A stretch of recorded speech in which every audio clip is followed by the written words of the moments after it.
بسم اللہ الرحمن الرحیم ایاک نعبد و ایاک نستعین۔ میرے پاکستانیوں، آج آپ سب کو میں پاکستان کی 74ویں یوم آزادی کی مبارک دینا چاہتا ہوں۔ یہ پاکستان میں ہمیشہ کہتا ہوں ایک عظیم خواب کا نام تھا، اور وہ خواب تھی ہمارے فاؤنڈنگ فادرز قائد اعظم محمد علی جناح اور علامہ اقبال کی۔ اور وہ خواب یہ تھی کہ ہم نے پاکستان کو ایک اسلامی فلاحی ریاست بنانا تھا، اور دوسری طرف اس ریاست کے اندر قانون کی بالادستی قائم کرنی تھی، جدھر سب انسانوں کے حقوق ہونے تھے، چاہے ان کا کوئی رنگ ہو یا جو بھی ان کا مذہب ہو، لیکن سب انسان برابر اور حقوق ان کے ریاست نے گارنٹی کرنے تھے۔ تو یہ ایک بہت بڑی خواب ہے، اور اس سفر کے اوپر ہم نکلے ہوئے ہیں، اور مجھے کوئی شک نہیں کہ انشاءاللہ اس منزل تک ہم پہنچ جائیں گے، لیکن اس میں ہم سب مل کے ایک جدوجہد کریں گے تو پہنچیں گے۔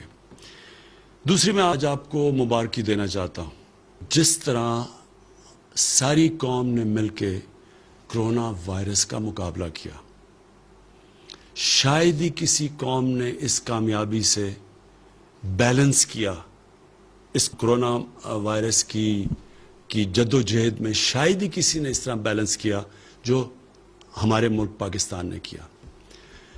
شروع میں ہمیں خوف تھا کہ ایک طرف کرونا سے لوگ مریں گے، دوسری طرف ہمیں خوف تھا کہ جو لاک ڈاؤن لگانے سے پوری معیشت ختم ہو گئی، بند ہو گئی، اس کی وجہ سے بھوک سے لوگ مریں گے۔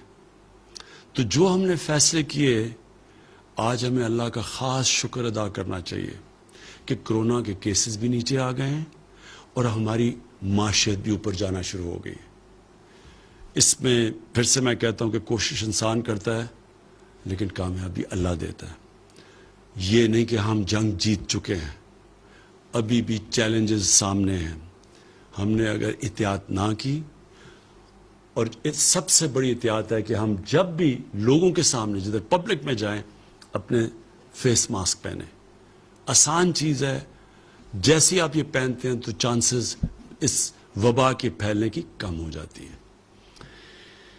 تیسری مبارک میں اپنی قوم کو دینا چاہتا ہوں کہ جس طرح 2 سال بڑے مشکل ہمارے 2 سال گزرے ہیں، اس کے بعد جس طرح ہماری معیشت اٹھنی شروع ہوئی ہے، بڑے جس طرح جب حکومت ملی تو ہمیں 2 سال پہلے تو بڑے مشکل حالات تھے، ہمارے پاس فورن ایکسچینج نہیں تھا، ہمارے ریزروز گر چکے تھے، ہم باہر کے پیسے نہیں دے سکتے تھے، جو قرضوں کی قسطیں دینی تھیں، جو ہماری لائبلٹیز تھیں، ہمارے پاس فورن ایکسچینج نہیں تھا، شروع میں ہم ڈیفالٹ بھی کر رہے تھے۔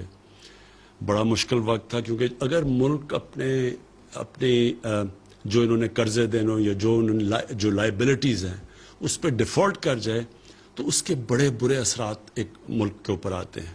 سب سے برا اثر پڑتا ہے کہ جو آپ کے پاس ملک میں ڈالر آنا ہوتے ہیں وہ اور کم ہو جاتے ہیں۔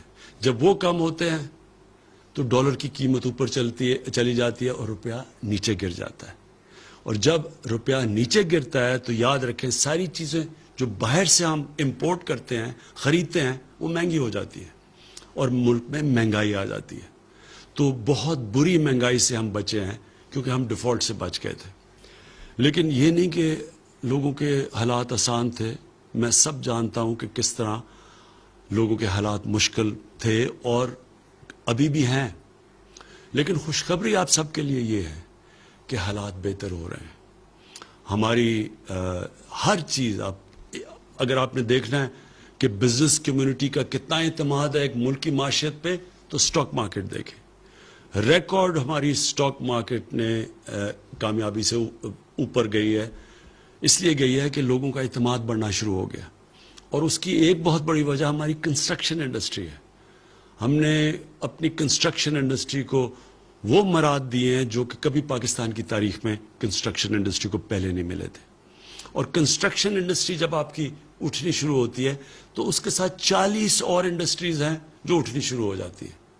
اس کا مطلب یہ کہ جو سب سے بڑا مسئلہ اس ملک میں ہے روزگار کا، لوگوں کو روزگار ملنا شروع ہو جاتا ہے، اور ویلتھ کریشن شروع ہو جاتی ہے۔ ویلتھ کریشن کا مطلب کہ جب آپ ملک کی دولت بڑھتی رہتی ہے تو اس سے دو کام ہوتے ہیں. ایک کام یہ ہوتا ہے کہ ہم اس پیسے سے ہمارا ٹیکس بڑھنا شروع ہو جاتا ہے, اور جب ٹیکس بڑھتا ہے تو ہم وہ پیسے خرچ کر سکتے ہیں اپنے نچلی کمزور طبقے کو اوپر لانے کے لیے, اور دوسری طرح ہم پھر اپنے قرضے واپس کر سکتے ہیں. ہمارا دو بڑے بوجھ پڑے ہوئے تھے ہماری حکومت پہ جب ہمیں 2 سال پہلے اقتدار ملا. ایک کہ جو پچھلی حکومتوں نے قرضے لیے ہوئے تھے, جتنا ہم نے پہلا سال ٹیکس اکٹھا کیا 4000 ارب روپیہ, اس میں سے 2000 ارب روپیہ ان قرضے جو لیے ہوئے تھے ان کے اوپر قسطیں واپس کرنے پہ. تو ملک کے پاس پیسہ آدھا رہ گیا ملک چلانے کے لیے, اور پھر مزید اور قرضے لینے پڑے ملک چلانے کے لیے. اور جو دوسرا بوجھ ہے وہ میں بعد میں بتاؤں گا, وہ پاور سیکٹر کا ہے.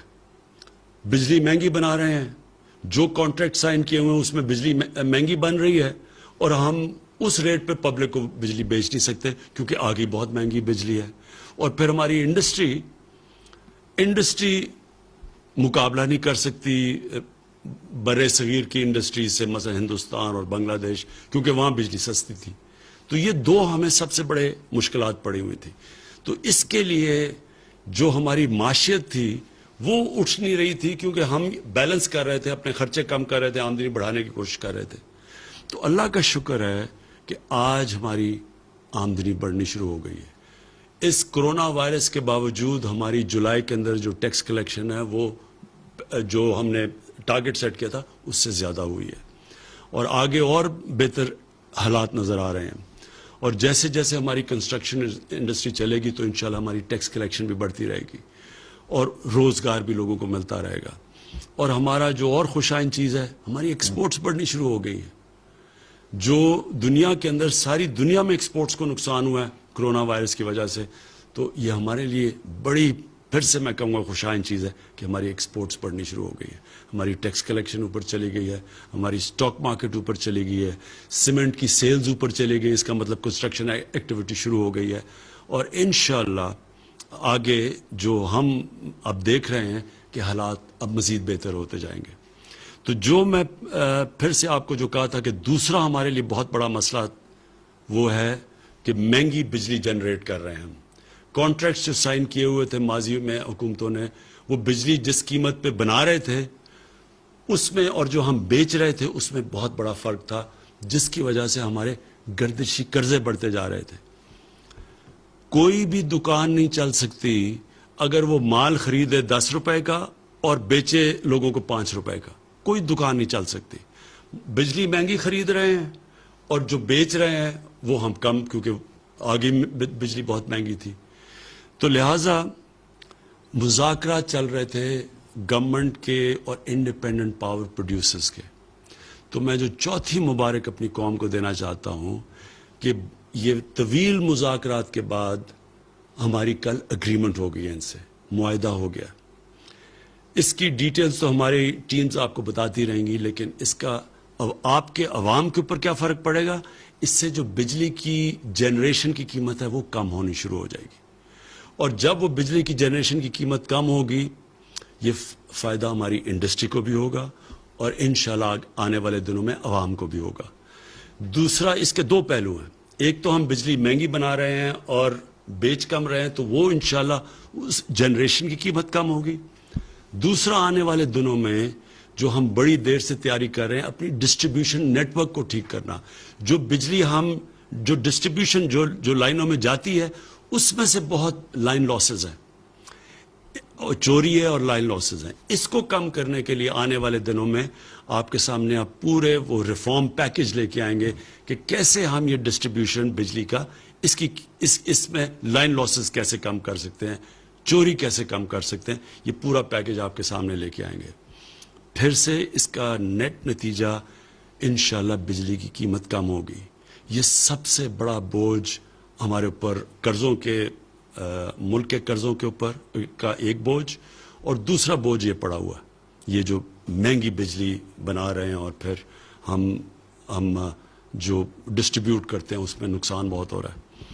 اس سے جو پاکستان، جو میں پاکستان دیکھ رہا ہوں کہ ایک انڈسٹریل پاکستان، جو انڈسٹریل پاکستانی روزگار دے سکے گا لوگوں کو، انشاءاللہ اس ڈائریکشن کے اوپر ہم نکل جائیں گے۔ آخر میں پاکستان کی طرف سے مقبوضہ کشمیر میں جو ہمارے بھائی اور بہنیں ہیں، جو ہمارے بچے ہیں، ہم سب کو آج پاکستان کی طرف سے میں ان سب کو آج پیغام دینا چاہتا ہوں کہ سارا ملک آپ کے سامنے کھڑا ہے۔ سارے ملک کو احساس ہے کہ کس قسم کے ظلم کا آپ سامنا کر رہے ہیں، کس قسم کی مشکلات آپ کے اوپر ڈلی ہوئی ہیں۔ ہم پوری جدوجہد کرتے رہیں گے، پولیٹیکل، مورل، ڈپلومیٹک، پوری آپ کے ساتھ، آپ کے لیے جدوجہد بھی کریں گے، آپ کے ساتھ بھی کھڑے ہیں، اور اللہ سے بھی دعا کریں گے کہ اللہ آپ کو آزاد کرے، اللہ آپ کو وہ حق دے جو آپ کو 70 سال پہلے یونائٹڈ نیشنز کی سیکیورٹی کونسل نے آپ سے وعدہ کیا گیا تھا، یو این کی ریزولوشنز میں جو آپ کو حق ملنا چاہیے تھا کہ آپ نے اپنے مستقبل کا فیصلہ کرنا تھا۔ ہم جدوجہد بھی کریں گے، ہم آپ کے لیے دعا بھی کریں گے۔ پاکستان پائندہ باد۔